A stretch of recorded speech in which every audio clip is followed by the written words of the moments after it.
The story starts on a dark and stormy night in an old Chinese house. A group of men in black robes stood quietly in a line. One of them asked if anyone was there. The rain had formed puddles, and outside, a dirty child, soaked from the rain, looked at the men in black robes. Their stillness was creepy. Among them, a man with red eyes looked closely at the boy, wondering how he could be living in the empty martial academy. He called the boy a young warrior and politely asked if they could stay there for the night to get out of the rain. The boy watched them closely, curious about who they were. He was surprised they spoke so nicely, especially since he was just a kid. He thought they might see him as a young caretaker of the closed academy. Wanting to be polite, he greeted them back and figured they probably weren't bad people. He said he had been living in the empty academy for a few years and told them they could stay wherever they wanted. But he pointed to the pavilion where he stayed and asked them not to use it. The men thanked the young warrior for his kindness. Their leader told everyone to avoid the boys' pavilion and find shelter somewhere else. He asked if they understood, and they all said yes. They went to find their spots. The boy read the word on their robes. It said Tang. He wondered if they were from the same clan. He was curious about what kind of people they were, but he had other things to do. He went into his pavilion. He was busy because it was time for the kids' dinner. The serious mood changed as the boy looked happy. He happily called everyone to eat. There was a big pot. He cheerfully lifted the lid, revealing a small, brown, cricket-like insect inside. The boy remarked that he was almost late and these insects must be starving. He then opened another pot. Inside was a charming, large spider known as the black earth tiger, a tarantula native to Hainan, China. It's a big species growing up to 20 cm with unique stripes that resemble a black tiger. With a chopstick, he picked up an insect to feed Black. As he fed him, he expressed his gratitude for Black's presence, saying he couldn't imagine surviving without these creatures. Black eagerly munched on the insect. The boy was delighted with Black's reaction. He was amazed that this spider, once the size of a fingernail, had already shed its shell twice and grown significantly. He was thrilled. After Black had eaten, the boy opened a drawer. Inside was an orange lizard with white stripes. It was a Baolang cave gecko, another native species known for its striped body and tail. The boy mentioned how difficult it was to get one in his past life because he had no money. But now he could find them everywhere outside. His life was full of joy watching them. As he fed the gecko, it bit him. He yelled and shook his fingers to dislodge it, but it held on tightly. This moment reminded him of his past. Before ending up in this body, he was a streamer with a huge following of 1 million subscribers. He was a professional biologist known as Spicy Fabre, focusing on venomous insects and animals. The trouble began during a live broadcast celebrating his 1 million subscribers, featuring the 10 most dangerous vipers in the world. The most dangerous among them, the black mamba, was seen as the most aggressive, and his trip to Africa to find it led to his demise. He explained to his viewers that he didn't have it yet, and finding it was quite challenging. He decided to take a break and planned to search for it again. His viewers assured him they would wait. He was exhausted and couldn't locate it. In the chat, viewers were worried that the black mamba might be in his house and could bite him. The elusive snake, which he had searched for tirelessly, was actually curled up on top of his refrigerator. During the live stream, it bit him swiftly, and just like that, our boy died. Now back to the present, he frowned, thinking about how it happened after all his hard work. Meanwhile, an elderly man in a black robe stood outside his pavilion door. He knocked and called for the young warrior. The boy opened the door and asked if there was anything wrong. The man expressed his gratitude for the shelter from the rain. He invited the boy to join them for dinner, mentioning they had caught a deer. The boy was thrilled to hear this. He loved meat. Until now, the only meat he had eaten was from snakes and lizards. He gladly accepted the invitation and joined the others. They had set up a bonfire. Everyone gathered around, watching the deer cook. The elder noticed the boy drooling at the sight and mentioned that the deer would take some time to be ready. In the meantime, he asked if he could ask a few questions. The boy felt a bit embarrassed for staring too long but agreed to answer. The elder asked if the boy lived alone and how old he was. The boy wasn't sure if he was 14 or 15. He decided to make up a story that he had hit his head as a child and didn't remember much. When asked if he stayed there by himself, he said yes, explaining he had no special talent. He just caught snakes and sold their skins to get by. The elder was surprised he did such a risky thing. The boy replied that he was used to it. Someone brought over some cooked meat so they could eat first. An old man commented that the young warrior must be hungry. The boy thanked the elder. He mentioned it had been a long time since he had any meat. As he bit into it, he looked genuinely happy. In his mind, he thought, "This is happiness." The older men watched him with smiles. They asked the boy to listen while he ate. The elder explained they were searching for something and asked if he had seen anything unusual. The elder hesitated about sharing more. The white-haired elder suggested to the patriarch that, since they owed the young warrior, it might be fine to tell him. Besides, the boy probably wouldn't understand, and living alone, he wouldn't spread the word. The patriarch agreed with his father and began to explain. They were looking for a centipede with a blue spot on its body. The boy was taken aback by this. They called it the blue spot centipede. It was large, so they thought the boy might have come across it. He asked how big it was. The patriarch said that if it were an adult, it could easily swallow someone the boy's size. The boy went pale at the idea of such a gigantic centipede. He started to question his assumption that he had just traveled back a few hundred years. Maybe he was in another world altogether. The white-haired man reassured him not to worry as they were close to catching it. The boy wondered if they intended to catch and raise it. The elders were puzzled by the idea of raising it. The white-haired elder was entertained and burst into laughter. They found the notion of raising a blue spot centipede amusing. The patriarch remarked on how funny the young warrior was. The white-haired elder clarified that raising it was impossible. They intended to use it for medicine. This confused the boy, who thought they might be traders, but now wondered if they were involved in something illicit. He asked how centipedes could be medicinal. The white-haired man explained that his granddaughter was gravely ill, and the centipede's inner core was the only thing that could save her, so they were determined to find it. The boy was trying to piece everything together, and the patriarch confirmed his thoughts. The white-haired elder's granddaughter was indeed his daughter. To the boy, it seemed like they were willing to try anything to help her, given her critical condition. Though he doubted centipedes could be used as medicine, he understood the lengths parents would go for their children. Feeling sympathy for both the girl and the centipede, and grateful for the meal the men provided, he decided to offer his help. He began speaking about the centipede, prompting the patriarch to ask if he had seen it. He replied no, but mentioned that while he might not know exactly what a blue spot centipede is, he might have an idea of where to find it. Despite his death by snake bite, Spicy Fabre was exceptionally knowledgeable about venomous creatures. Out of the estimated 8.7 million species, about 20,000 are known to be venomous, and he had knowledge of each one. Centipedes were no exception. With expertise in venomous animals, Spicy Fabre was like a walking encyclopedia. The boy recalled his extensive knowledge about centipedes, as if flipping through a mental book. In his mind, he scanned through the information and soon found what he was looking for. Back in reality, he told the elders he might know where to find the creature. The men were surprised and eager to know where. The boy asked about the areas they had already searched. They had looked north and east of the academy, mostly during the day, focusing on the riverside to the north. He wasn't surprised they hadn't found it. He explained, "Of course you couldn't find it." The elder was curious about what he meant by "of course."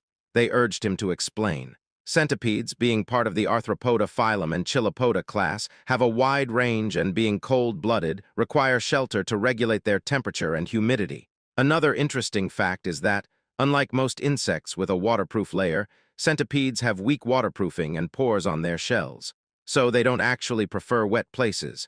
They need high humidity but dislike being overly wet, yet they can't survive long without water. Thus, the blue spot centipede is unlikely to be found in jungles or by the river. The elders were surprised, as they thought centipedes preferred places like rotten wood cracks. The boy explained that while small ones might be found there, they were searching for a big one. Large centipedes can't stay in jungles or near river rocks because they wouldn't be able to hide. The elders exchanged glances, nodding in silent agreement. They asked where they could find the centipede, promising the boy a big reward if they succeeded. The boy smiled. He pointed west, suggesting they search the Rocky Mountains in that direction. Centipedes enjoy resting under warm rocks during the day and come out at night. A few hours later, they were at the Rocky Mountains, searching thoroughly. The patriarch stood atop a tall, narrow rock, watching closely. One man approached him, suggesting the young warrior might be mistaken. He decided it was time to call it a day. He ordered the signal arrow to be fired, gathering the search team. As the arrow flew, the men gathered around a bonfire. Though exhausted, they still hoped the young warrior was right. They wondered why the centipede remained elusive but believed in the boy's intelligence. The patriarch remained silent. Eventually, with a pained expression, he spoke of his daughter, Hueyun, considered the most exceptional talent in the Tang family's history. He questioned if the heavens had abandoned her. Suddenly, someone announced the Grand Patriarch's return. The Patriarch welcomed him back, and they gathered around the bonfire. The Grand Patriarch asked if he had also failed to find the centipede. The Patriarch confirmed that he too had failed. He asked if the Grand Patriarch had the same outcome, and the Grand Patriarch nodded. Hueyun had, at most, 3 months left. He doubted they could find the centipede in just 10 days. Silence fell over the group. The Patriarch suggested exploring the south the next day since they hadn't found any traces there. The Grand Patriarch agreed, noting the lack of traces. This statement sparked a realization in the Patriarch. He laughed heartily, admitting he couldn't believe what he had overlooked. He declared that they were indeed in the right place. The Patriarch asked if the Grand Patriarch had noticed something. The Grand Patriarch replied no, but as the Patriarch mentioned, he hadn't sensed any presence or trace. The Patriarch was puzzled. The Grand Patriarch explained that the absence of traces suggested it was there. He asked the Patriarch if he had seen any signs in the past 3 days. The Patriarch admitted he hadn't seen any animals, droppings, or territorial markings. That was when the Patriarch understood. The Grand Patriarch clarified that it was exactly as it seemed. It was unusual not to find any animal traces on such a large mountain. The Patriarch considered the possibility of a territorial creature. The Grand Patriarch suspected that other animals had either fled or become prey to the centipede. He patted the Patriarch's shoulder, assuring him that the blue spot centipede was indeed there. They felt hopeful that they could save Hueyun. The Patriarch wore a sad yet hopeful expression of a father. Suddenly, they felt the ground tremble. Alertness spread through the group. Panic set in as cracks appeared in the ground. The area around the bonfire began to crumble. Unexpectedly, it rose from the earth. Confusion swept over them as they tried to understand what was happening. A limb emerged from the ground, soon followed by another. They pointed at the creature as it surfaced, fear gripping them. Even the Grand Patriarch was filled with unease. Several more limbs emerged. It was indeed the blue spot centipede, and it was massive. Back at the academy, the boy grumbled about the commotion. He wondered just how large the centipede was, given all the noise. He remarked on how he had merely suggested searching for it, yet they seemed to be turning the mountain upside down. He was fascinated by the idea of a centipede big enough to swallow him whole. Being a fan of poison Pokemon, he thought he'd really like to see it. Meanwhile, at the Rocky Mountain, things eventually calmed down. They had defeated the blue spot centipede, though not without injuries. They managed to retrieve the core, a small blue gem, kept safely in a wooden box. The men were moved to tears, relieved they could finally save Hueyun. The Patriarch instructed his father to go to Sichuan first to treat the injured warriors. The Grand Patriarch was puzzled. The Patriarch explained that while grudges are etched in blood, favors are etched in stone. This was their way of life. In short, they still had obligations to fulfill. The Grand Patriarch understood. He realized how he had almost made a mistake by focusing solely on Hueyun. He agreed that it was right to welcome the young warrior as a guest and give him what he desired. The Patriarch ordered the injured to receive care in the village while he visited the young warrior. He thought the young warrior might be curious about the news. Meanwhile, back at the academy, the boy was being affectionately surrounded by 3 small, yellow Pokemon-like creatures. The young warrior faced a new challenge. He had unexpectedly become the caretaker of 3 baby blue spot centipedes. They looked like tiny caterpillars. They were cute and endearing, especially in the way they nuzzled against his face. As he looked at the pot, he remembered something. When he had returned home, he cleaned the eggs and placed them on his nightstand. When he awoke, they had all hatched. One centipede lay contentedly on his head. He had sensed its presence but hadn't expected them to hatch so soon. He looked at the centipedes clinging to him and tried to gently remove them from his shoulders. But there was a problem.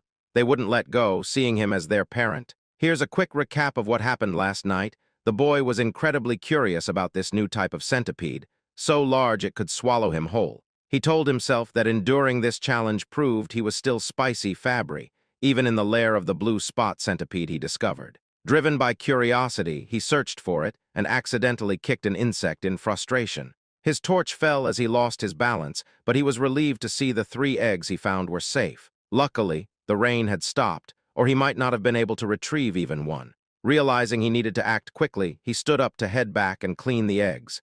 He secured them at his waist and reassured them that he'd give them a proper bath soon. Back in the present, although he didn't see the living blue spot centipede, he was glad to have saved the remaining eggs.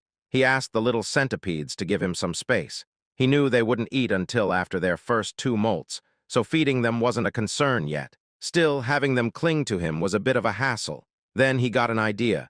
If he went into the water, maybe they'd let go. With a smirk, he decided to take a shower. The little centipedes probably didn't know what that meant, but one shivered in anticipation. A few hours later, the elder patriarch arrived at the academy. He approached the pavilion, knocked on the door, and asked if the young warrior was inside. There was no answer. He waited, then reached for the doorknob and decided to enter. Inside, he saw herbs, jars, and even some medicine, which led him to wonder if the young warrior was a healer. He realized how impolite it was to enter without permission. He decided to return later, but a rustling sound caught his attention. It was coming from one of the pots. Curious, he turned back and opened the pot. To his surprise, there was a spider inside. His curiosity piqued. He turned to the drawers and pulled one open, revealing a gecko. He glanced around and checked another pot, discovering beetles within. There were also some eggs and dried snakes. It was astounding. He couldn't believe that the young warrior was raising venomous animals and their offspring. Even their Tang clan, known for handling venomous creatures, had only managed to extract poison but hadn't figured out how to increase eggs this way. He realized that saving his daughter's life was due to a small stroke of luck, but the true fortune was meeting the young warrior. Just then, the young warrior appeared and greeted him, noticing the elder's bandaged arm and expressing concern. The elder assured him it was nothing serious. He began to tell the young warrior something important but stopped abruptly, sensing an ominous energy. Suddenly, there was an explosion at the entrance behind the boy. Slowly, a silhouette emerged, revealing itself as it stepped forward. It resembled an ogre with one eye and a burned left side of its face. The elder instinctively pushed the young warrior aside, urging him to run. The boy was startled and confused. The monster let out a loud roar, assuming an aggressive stance. It moved swiftly, attacking with its hand. The elder blocked the attack with his uninjured arm, enduring great pain. The monster then pushed him back, sending him flying. Dust filled the air, causing the elder to cough, and he spat blood. He realized the monster's strength was comparable to that of his father. The elder urged the young warrior to run, but as the smoke cleared, it revealed the young warrior being choked and lifted by the monster. The young warrior coughed as the monster laughed loudly. The monster taunted, saying he heard the Tang clan had come to Hainan. No one expected the son of the myriad poison's divine sovereign to be injured and alone. The elder responded that he didn't know who the monster was and asked why they were being targeted, including the young warrior. The monster asked if the elder couldn't recognize him by his face and fist, introducing himself as Blood Hand Rakasa Takanyang. He said the elder's father was responsible for his disfigurement. The elder recognized the name, recalling that Takanyang had been struck by a poison palm and fell off a cliff, yet he survived. The elder pleaded for the young warrior's release, offering his own life in exchange, but Iang refused. He vowed to kill anyone associated with the Tang clan. Inwardly, the elder cursed the demon, a term for a powerful martial artist causing harm. Iang showed no intention of sparing the young warrior. The boy's face turned pale from lack of air. Iang laughed and declared he would die. The young warrior weakly begged for mercy, nearing his limit. Suddenly, 3 pairs of fierce eyes appeared. The little centipedes dashed onto Iang's arm. It was their moment to shine. These small but fierce centipedes attacked and bit Iang all over. Iang was bewildered by the centipedes and dropped the young warrior. Furious, he shouted that even centipedes couldn't harm him. Suddenly, his neck turned violet and he coughed up blood, collapsing to the ground in agony. The young warrior was surprised and confused to see that Iang had died. He moved away and asked the elder if Iang was indeed a bad person. The elder, having witnessed everything, was astonished. His jaw dropped, but then he broke into a wide grin, realizing the young warrior was more than just a guest. The elder thought the young warrior should definitely become part of the Tang clan. A few days after Iang's collapse, someone sighed. The young warrior was tending to the elder, placing a wet cloth on his forehead as he rested. The elder thanked him. The young warrior suggested that instead of thanking him, the elder could tell him where his companions were so he could check on them. However, he realized he couldn't leave the elder alone, and they couldn't call a doctor either. The elder reassured him not to worry, saying he would recover with a few days of rest. The boy was amazed at how calm the elder was after such a serious injury. He told the elder to stop being so nonchalant when he was in critical condition. The elder responded that he was fine because he was a martial artist. The young warrior was clueless and asked if martial artists were the kind who flew around and shot fireballs. The elder chuckled and explained that not everyone could do that, but it was one way to describe it. Spicy Fabre was amazed. It was yet another reminder that he truly was in a different world. Otherwise, a centipede as large as a house wouldn't make sense. The elder expressed that he owed his life to the young warrior who had saved him. Introducing himself formally despite his condition, he said he was Tang Kaolson of the Sichuan Tang Clan. Finally, the young warrior introduced himself as well. His name was Y Soryang. Kaolson noted that So means small and Ryang means dragon. He thought it was a good name. Kaolson mentioned he had many questions he'd like to ask. Soryang encouraged him to go ahead. Kaolson asked if the centipedes on Soryang's body were venomous. Soryang gently rubbed one of the centipedes on its belly and confirmed, yes, since they are blue spot centipedes. This revelation made Kaolson sit up abruptly, astonished. He asked if Soryang had tamed them and how he managed to do it. Kaolson also mentioned that, while waiting, he noticed other venomous creatures and wondered if Soryang was raising those too. Soryang said it was a long story and asked if Kaolson was okay with hearing it. Kaolson assured him he didn't mind. Soryang began explaining, starting with the egg of the blue spot centipede. When he finished, Kaolson asked for confirmation that Soryang had raised it from an egg. Soryang nodded, saying he could roughly predict when it would hatch. To Kaolson, this was beyond comprehension. How did the boy manage such a feat? Soryang asked him to hold on for a moment. He went to one of the drawers, retrieved 2 lizards, and proudly showed them to Kaolson. The first lizard had a brown body with yellow stripes and white stripes on its tail, an ordinary striped lizard. Then there was another one. By breeding lizards with larger white stripes on their tails, he had produced one with a brown body and a white tail, no stripes. Kaolson asked if Soryang was saying he had bred that color. Soryang blushed and happily confirmed it, saying he thought it was pretty. Kaolson regained his composure and inquired if Soryang could pair ones with strong poison to create an even more venomous breed. Soryang responded with a huh. In his mind, he thought it was theoretically possible. He explained that if they knew which had the stronger poison, it could probably be done. He was still speaking when Kaolson exclaimed, "Really? That's possible?" Soryang was taken aback by the elder's intense reaction.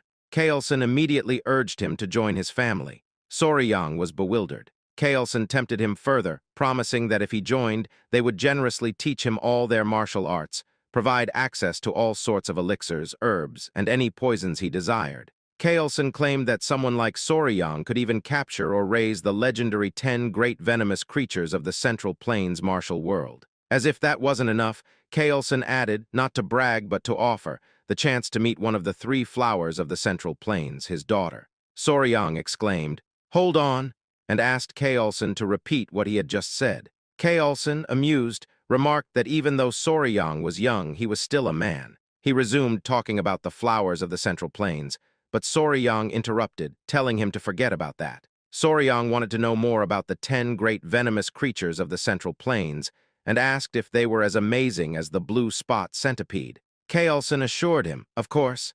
He explained that while the blue spot centipede was impressive, it was ranked lower compared to the 10 great venomous creatures. From giant scorpions to golden frogs that glitter like gold, whatever Soryang imagined, the reality was even more extraordinary. Kaolson smiled, seeing that he had successfully piqued Soryang's interest. Soryang looked excited, his eyes sparkling with curiosity. 2 days later, a Tang clan member was shocked to learn that Blood Hand Rakasa, Tak Iang, had appeared. Kaolson explained that Iang had been hiding and refining his martial arts, reaching a level close to his father's. The Tang clan members realized that if the patriarch had sent such a man to his death, he might have reached the realm of 10,000 poisons. They congratulated him. The patriarch corrected them, saying he hadn't achieved that. He revealed that it was the young warrior who had defeated Iang. The Tang clan members were astonished. One member immediately clasped Soryang's hand, thanking him for saving the patriarch of the Sichuan Tang Clan. They asked if he was an elder who had undergone rejuvenation. Soryang was puzzled. Seeing the confusion, the elder asked Soryang to demonstrate. The Tang clan members understood what was coming, and Soryang tapped his chest, calling out his little companions. The Tang clan members watched as Soryang's clothes rustled and 3 adorable centipedes peeked out, causing everyone to gasp. The little creatures crawled into view. Recognizing them as centipedes, the patriarch explained they were blue spot centipedes, and these small creatures had taken down Iang. The clan members inquired about the poison. It was incredible that Soryang had managed to tame one. The patriarch explained that this was why they wanted to accept the young warrior as part of their clan. However, Soryang said he needed more time to think about it. A clan member told Soryang it was a great opportunity. The patriarch suggested they get moving, as he felt they shouldn't delay. Soryang asked if they were still searching for something. Kaelson paused before explaining that Blood Hand Rakasa, Tak Iang, had practiced a martial art called the Blood Hand Poison Claw. It was a dark art requiring human blood and bone marrow to reach certain levels. Soryang found that quite unsettling. Kaelson continued, saying that if Iang had left behind any secret scrolls or disciples, they needed to address it to prevent future threats and ensure such cruel martial arts never returned. Additionally, they needed to rescue anyone who might have been captured. The patriarch asked if Soryang would assist them, given his familiarity with Hainan Island's geography. Soryang looked thoughtful. He considered it. Joining the Tang clan meant a lifelong commitment. It's like checking the company culture and the boss's character during an internship. Soryang agreed to help once the patriarch recovered. They praised him for making the right decision. Soryang replied that helping meant saving lives, so of course he would assist. In his mind, he planned to use this opportunity to learn more about the Sichuan Tang Clan. After all, skilled individuals often evaluate their potential employers. Kaelson needed 3 days to recover. They stopped by a village near the abandoned martial academy to locate the base of Blood Hand Rakasa, Tak Iang. They inquired about any missing people. An old man mentioned that about 1 or 2 people go missing in the jungle each year, but there hadn't been any noticeable patterns of disappearance. Kaelson was deep in thought. They thanked the village chief for his help, and he humbly replied, "I am honored to assist the famous patriarch of the Sichuan Tang Clan." They excused themselves, realizing they hadn't found any significant leads. As they walked through the forest, Soryang commented that there seemed to be nothing special about the village.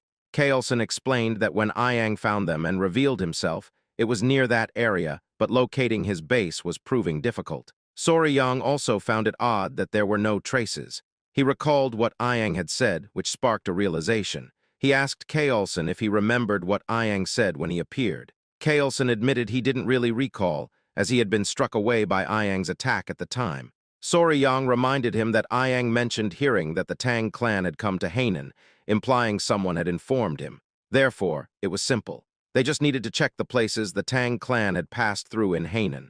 Soryang suggested using Iang's portrait to gather information. The others looked at Soryang in amazement. They found his insight remarkable. If Iang had been informed by someone who saw the Tang clan, things would indeed be easier. They set off immediately and arrived at a village that seemed gloomy. A Tang clan member reported that, based on what he had heard at the port in Hainan, this village seemed to be the one. The elder noted that it was where the Halai people lived, hoping they wouldn't be hostile. The villagers appeared lifeless. The Tang clan called out to see if anyone was available, catching the attention of a villager. Upon seeing the Tang clan, the villagers asked what the Han people were doing there. An old man, possibly the village chief, approached them. The village chief held the hand of a little girl, flanked by 2 guards, all of whom looked unwell. Kaelson introduced himself. Soryang observed the interaction, noting how weak the child appeared and how lifeless the village seemed.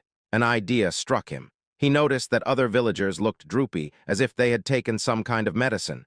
The village chief assured them that no one was missing and nothing unusual was happening in their village. He urged them to leave. The elder began to comment on the disparity between the number of houses and people, but was interrupted by the village chief, who insisted there was nothing to concern themselves with. Once again, they were asked to go back. Kaelson and Soryang were taken aback. Kaelson whispered to Soryang, recalling his earlier comment that the Halai people were supposed to be friendly. Soryang had no response. He noticed the little girl again. She suddenly collapsed. Everyone was shocked. The village chief cradled her in his lap, tears welling up in his eyes. He pleaded with Majin not to leave him, as she was his only remaining relative. He couldn't bear to see her sick, too. Kaelson approached the village chief, offering his limited knowledge in medical arts. He sought permission to help. The village chief asked if it was Central Plains Medical Arts. Kaelson confirmed. Though not a physician, he had some medical knowledge and asked if he could examine the child. The village chief allowed him to proceed. The village chief then explained that a plague had been spreading through the village, causing children to die and healthy people to suffer. Kaelson promised to do his best to help. The village chief expressed his gratitude as they brought the girl inside. He scolded the guards for standing idly and instructed them to guide the physician and his party into the house. They hurried towards the house. Soryang asked a Tang clan member if the elder knew medical arts as well. The man confirmed. He explained that the Tang clan's martial arts involve dealing with poisons, making them proficient in medicine. Since martial arts begin with understanding one's body, some knowledge of medical arts is necessary. Soryang initially thought they were an assassin group that used poison. He considered that if he joined the Tang clan, it would be beneficial to learn medical arts instead of the frightening poison arts. The man added that they sometimes capture wicked individuals, inject them with poison, and observe the reactions. Soryang's expression was amusing as he interpreted this as human experimentation. The more he imagined it, the more uneasy he felt. The village streets were deserted. Inside one of the houses, someone sighed. Kaelson explained that he had transferred some of his energy to stabilize the girl's breathing. The village chief thanked him profusely, pleading for the life of his only granddaughter. Kaelson mentioned something odd about the child's pulse and asked if she had a weak heart from birth. The village chief explained that she had been sick for half a year. Besides his granddaughter, others in the village had also fallen ill with what they called a mysterious disease. This was why he had urged them to leave earlier. Kaelson offered to provide good medicine for the heart and asked for the villagers to be gathered so they could try it. The village chief was overcome with emotion, thanking him sincerely. Soryang observed Kaelson closely. Later that night, a Tang clan member walked with the patriarch, acknowledging his hard work tending to the patients. The patriarch thanked Gyupi. Pai inquired about the symptoms. Kaelson explained that the symptoms were quite unusual: lethargy, swelling in the eyes, light fever, and irregular pulses. Those with severe symptoms all had heart problems. Kaelson asked where Soryang was, and Pai replied that Soryang, likely exhausted from helping all day, had fallen asleep. He had left him in his room. Kaelson agreed, noting that Soryang had been following them without knowing any martial arts, which would naturally tire him out. Kaelson decided to check on him, and Pai offered to lead the way. They entered the room, finding Soryang sleeping soundly on the bed with his 3 centipedes resting in a basket. Kaelson peeked through the door. Noticing something, he immediately entered and raised his hand towards Soryang. His hand came down heavily, waking Soryang with a sting on his cheek. Kaelson was glaring at him. Soryang, confused by the sudden action, instinctively moved away, cradling his sore cheek. He gritted his teeth, growing angry, and demanded to know why Kaelson had done that, complaining about the pain. The elder apologized, explaining that there was a bug on Soryang's face and he had tried to catch it. Soryang found this hard to believe, but Kaelson asked him to listen. He explained that he had stopped by to check on Soryang before sleeping and had noticed a bug on his face. Given the many venomous insects in the area, Kaelson thought it was too dangerous to leave it there, so his hand acted on its own. He showed Soryang the bug, noting its size. Soryang was surprised to see it and then had a realization. He confirmed with Kaelson that although the patients exhibited various symptoms, they all had arrhythmia. Kaelson affirmed this. Soryang then identified the cause of the town's illness, pointing to the bug and saying it was the kissing bug, a species from the Reduviidae family. The kissing bug got its name because it often bites around the eye or lip area, sucking blood quietly, even more so than a mosquito. This is why they're also known as vampire or assassin bugs. While the bugs themselves aren't venomous, their stomachs are full of harmful parasites. When they bite, people can easily get infected through their excrement, leading to trypanosomiasis, also known as Chagas disease. This disease ranks 7th among the most deadly to humans. Soryang asked the village chief if the village dogs also showed symptoms similar to humans, like running out of breath easily. The village chief confirmed this and asked if the bug was responsible. Soryang affirmed it was. The chief asked if this meant they could save his granddaughter. Soryang said it was possible with the right medicine. Kaelson grinned. He asked Pai for his opinion, and Pai acknowledged the young warrior's true value. Soryang noticed their exchange and wondered what was going on. They reminded him that they were from the Sichuan Tang family. Soryang looked puzzled, and Kaelson repeated the statement. In his mind, Soryang wondered, so what? His expression was both annoyed and confused, which was amusing. Kaelson explained the concept of gu, described as venomous parasites or witchcraft, created by evil men in China. These men used the bugs to inflict pain or control others. Soryang found this incredible. Kaelson agreed, but noted that many martial artists had been killed by gu or forced to commit terrible acts, like harming their own families or becoming slaves to these evil men. This is why many have tirelessly sought an antidote to counteract goo. Kaelson explained that they were referring to cures that either expel the goo from the body or dissolve and kill them inside. Soryang started to understand. Kaelson then asked who might succeed in creating such a cure, and proudly declared that, of course, it was the great Sichuan Tang family. He assured them that if they had a remedy that could dissolve a fist-sized worm inside the body, a tiny bug wouldn't be a problem. He showed the curse melting orb, noting that even a small amount of the medicine should suffice. Soryang expressed his admiration, though he privately thought the name was quite fancy for an anti-parasitic drug. The Tang family assured the village chief that they could save his granddaughter. In the end, the villagers began to recover, starting with the chief's granddaughter. The chief was immensely relieved. The villagers' warm hospitality served as a delightful bonus. Their bright and cheerful demeanor affirmed the positive rumors about their personalities. Kaelson acknowledged that it would have been challenging without Soryang identifying the cause. He told everyone that the gratitude belonged to Soryang. The villagers thanked the young warrior, calling him their savior. Though the Tang family's medicine cured the villagers, Kaelson gave all the credit to Soryang. Seeing Soryang receive the thanks warmed Kaelson's heart, as if he were being thanked himself. Soryang was moved by this. The villagers celebrated, tossing Soryang into the air repeatedly. Later, the village chief whispered to Kaelson about their earlier conversation at the village entrance. Kaelson asked what it was about. The chief referred to the villagers with missing people. Kaelson remembered and asked for details. The old man, wishing to repay their kindness, shared a strange story he heard. Among the village women, one was from another village and told him about a tragedy a few years back where people disappeared. They believed they had found a lead. Kaelson asked the location of the village. The chief said it was a small village to the west. Upon arrival, they were greeted by the stench of corpses. They knew they were in the right place. Kaelson observed the scene.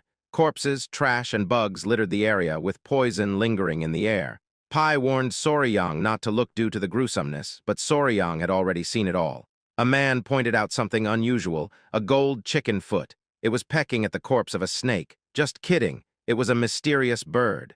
The bird had a golden tail, and its body was a mix of purple, pink, and black. It looked almost magical. One person couldn't bear to see the bird dishonoring the dead any longer and picked up a rock to throw at it. Kaelson tried to stop him, but it was too late.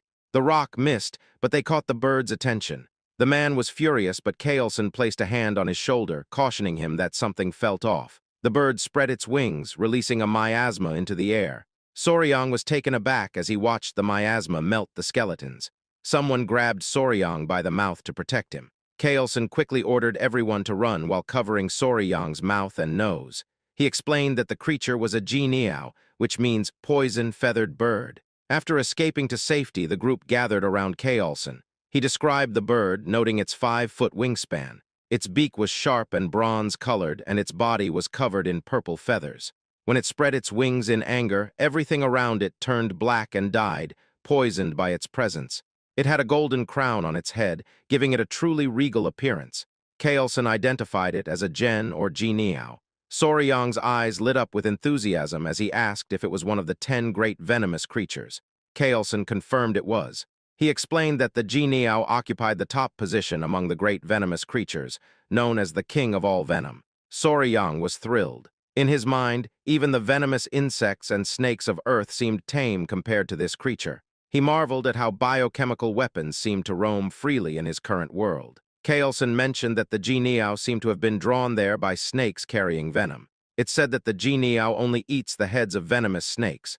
Soryang asked if it was common. Kaelson replied that it was not common at all and quite rare, so rare that one might only catch a glimpse of it once in 100 years. Soryang was amazed, prompting Kaelson to ask why he was so interested. Soryang asked if it was possible to catch the Jianiao, which left the Tang members astonished. Kaelson, amused, asked if Soryang truly wanted to attempt capturing it. Soryang replied yes, but expressed concern about the venom. Kaelson smiled, recognizing Soryang's keen interest in the 10 great venomous creatures. If that was the case, Kaelson explained there was a way. Soryang was surprised to hear this. Kaelson informed him that by mastering the Tang clan's poison techniques, he would become immune to all poisons, including the venom of the Jianiao. With their clan's martial arts, he could block any poison in the world. Kaelson cunningly added that they don't teach their clan's techniques to outsiders, and even as patriarch, he couldn't break this rule. Soryang eagerly asked if joining the family would allow him to learn these techniques. He also asked if becoming immune to poison would truly enable him to withstand the Jianiao's venom. Kaelson reassured him. Of course, he promised that if Soryang agreed now, he would teach him everything and take care of his talents. He warned that if Soryang took too long to decide, he might hesitate as well. Feeling the pressure, Soryang announced his decision to join the clan. He expressed eagerness for Kaelson's guidance and began addressing him as patriarch instead of elder. The clever man had a playful smile and acted like he hadn't coaxed Soryang into agreeing. Kaelson told Soryang that from now on, he's part of their family. Back at the old place, signs of blood-hand Rakshasa Takun Yang showed up in a cave. There were footprints too. They called the leader and gave him a notebook found in the cave. Kaelson looked through it and confirmed it was the secret technique of the blood-hand poison claw. Soryang felt uneasy because it was written in blood. Kaelson decided to leave. Soryang asked if they were heading to Sichuan. Kaelson said it was the best choice since they had the blue spot centipede's core and the manual. Soryang asked if they could stop by the academy to free his friends. Kaelson agreed since Soryang also needed to gather his belongings. They set off, but when Soryang looked back, he noticed something. He pointed out that there was something over there. They checked it and saw a shiny purple feather from the Jianiao. They all stared at it, thinking. Kaelson picked it up and told Soryang he'd keep it as a gift for joining their family. Soryang seemed very interested in it and thanked him. Kaelson replied that everything was fine except for how Soryang addressed him. He suggested changing the title after the ceremony. Soryang wondered if it was like an initiation ceremony. Meanwhile, at the Tang clan, the Grand Patriarch Tang Musong, who had left earlier, finally arrived. He was tired but didn't rest. Instead, he asked about Huayin. The Tang members helped him inside quickly. They told him she was still holding on. The door opened. He immediately called out to Huayin. The people inside were surprised to see him. He told his daughter-in-law that he had the medicine now. He took out the core of the blue spot centipede. Seeing his success made the daughter-in-law cry. They got ready to give the medicine to her. Musong felt sad seeing her in pain. It was a close call and he was glad he rushed back. The daughter-in-law urged him to give the medicine right away. Musong helped his granddaughter take it. A blue glow surrounded her. Musong checked her pulse with his finger. They all hoped she would open her eyes. They watched her waiting. Meanwhile, Soryang felt tired. He had heard the Central Plains were vast but didn't expect them to be this big. From Hainan, they took a boat to Hangzhou. Then they passed through Nanjing after a journey lasting over a month and a half. Finally, they arrived in Sichuan. At the Sichuan Tang Clan's residence, Pai happily told Soryang they were at the Sichuan Tang Clan. Soryang's mouth dropped open. They stood at the entrance. They told him the entire mountain belonged to the Sichuan Tang Clan. That's why it's called Tang Clan Mountain. Soryang swallowed hard, taking it all in. The Tang Clan members came out to welcome the patriarch. Soryang was surprised by how many there were. He wondered if all these people were from the Sichuan Tang Clan. Among them, a girl in a red dress rushed towards them. She called out to her father. It was Huayin. Tears flowed down her face as she was just happy to see her father again. Meanwhile, Soryang was captivated. Kaelson was relieved to see his daughter alive. She hugged him tightly, apologizing. Soryang couldn't believe her beauty. He had a fling with a celebrity before, but had never seen someone with such a bright aura. Kaelson told Soryang he had someone he wanted to introduce to him. Kaelson introduced his daughter, Huayin, to Soryang. Soryang was stunned. He asked if this was what Kaelson had mentioned before. Soryang said something about weeds or grass reminded Kaelson of a flower. Huayin blushed. Kaelson told Soryang that the girl next to him was the flower he had dismissed. Soryang was at a loss for words. He remembered their talk about the flower and felt embarrassed. At that moment, he realized he had made a mistake. He never thought he missed the chance to have such a beautiful partner. The only daughter of the Sichuan Tang Clan was also known as the venomous flower, Tang Huayin. She carried a hidden emotional burden from a young age. She overheard some old men discussing her talents. They doubted her skills, but her beauty was remarkable enough to be one of the 3 flowers of the Murim. They talked about finding her a suitable son-in-law. One of the old men mentioned he suggested the patriarch take a second wife, but the patriarch refused, which puzzled him. When Huayin heard this, she knew her parents were right. She wanted to prove herself to the clan elders by excelling in martial arts. She wanted to show she could contribute to the family even if she wasn't a man. But rushing things led to mistakes. If someone is impatient, they can lose their way. That impatience caused a heart demon, leading to a key deviation. Then Huiyin woke up. At that time, the Grand Patriarch, her mother, and 2 others were by her bedside. Her mother looked relieved that she was safe. Tears fell from Huiyin's eyes. She cried and apologized to her mother. She wanted to be useful to the clan, but she had lost all her inner ki. Her grandfather called her a brat and asked if she was doing this because she felt guilty for making her father and grandfather worry. He mentioned how she had reached the level of 100 poisons that she wanted so much. He told her to stop crying and cheer up. She got confused when he mentioned 100 poisons. She looked at her aura, which was glowing, and asked her grandfather about it. The Grand Patriarch told her he had a story to share. It was about a mysterious young warrior who not only saved her life, but also gave her the inner kai of 1,000 poisons, not just 100. In the present, Huiyin asked about the weed. Soryang had no reply. Again, he felt embarrassed for calling Kailson's daughter a weed because he was so caught up in the story of the 10 great venomous creatures. He told himself to reflect on this. He tried to brush it off, saying the patriarch took the joke too far. He told her it was nice to meet her. It was amusing how the clan members smiled as they watched the 2 young adults meet. Soryang introduced himself and said he knew she had been sick, so he was happy to see her healthy now. Huiyin told him it was nice to meet him too. She introduced herself as Huiyin, also known as the venomous flower, and thanked him for saving her life, promising to never forget his kindness. Soryang was captivated by her beauty. Kailson asked Soryang what he thought. Soryang was surprised when he heard a voice in his head, assuming it was some kind of sound transmission. Kailson asked if Soryang agreed that his daughter was beautiful, and if he wanted to get to know her better. A little while later, Soryang relaxed in a large bath. The centipedes were peacefully resting in a basket. Soryang felt exhausted and thought he might collapse. He looked worn out. Then he noticed something. He smiled at the centipedes. One centipede woke up and smiled at him. Normally, the centipedes wouldn't fall off, but when he told them hot water was bad for them and suggested they stay in the bucket, they went in as if they understood. He found it mysterious. It seemed like they could understand him. Kailson mentioned that they react to killing intent. 2 centipedes were now awake and watching him. He joked that he felt embarrassed with them staring at his naked body. The 2 centipedes then hid inside the bucket, which amused Soryang. He remembered Pai saying the centipedes were spiritual creatures. He made a mental note to find out more about spiritual creatures later. He pondered it. He couldn't calm down after what Kailson said. He knew he had to leave soon. At another pavilion, the family gathered around the table. The Grand Patriarch,